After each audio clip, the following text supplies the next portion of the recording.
I own both these Ryobi Jigsaws, both this older non-brushless style and a newer brushless style. So I thought it might be helpful to some people to compare different features of them and which one I would recommend if you're in the Ryobi line.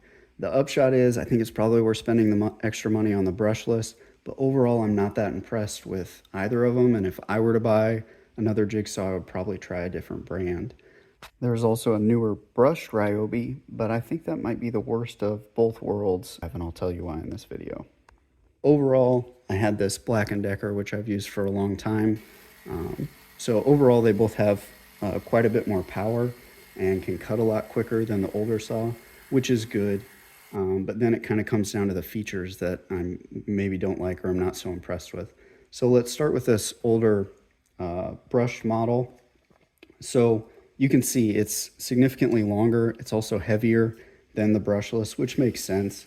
But my main drawback is this plate and having Allen screws here to adjust the plate. So I like to, use a jigsaw and make pretty quick changes, different angles, things like that.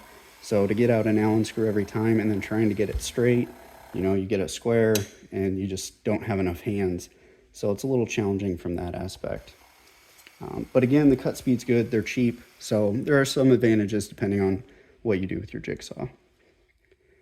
Okay, for the brushless model. So I had the brushed one first and said, hey, I think this brushless model addresses a lot of those concerns. It's smaller, it's less weight, and it has an adjustable base. So those are all good things. I think my biggest drawback with this one is that this plastic base is not square. It's got cup to it.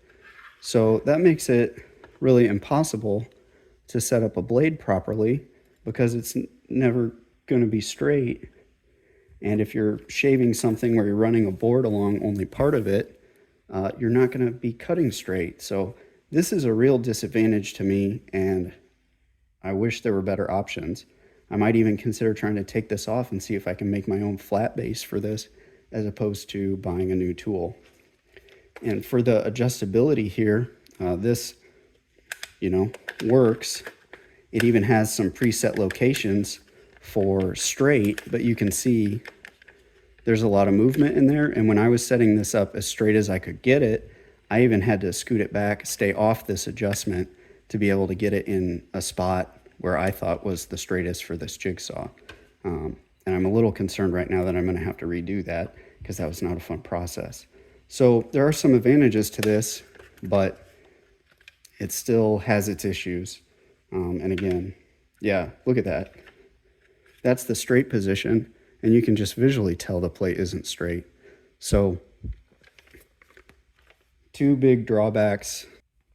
Even on this brushless model, there's no extra pickup tabs for these newer batteries, so you're not going to get as much additional performance out of these as maybe you could have if Ryobi built those in, or maybe they just say the motors don't care and it really doesn't matter, which is possible.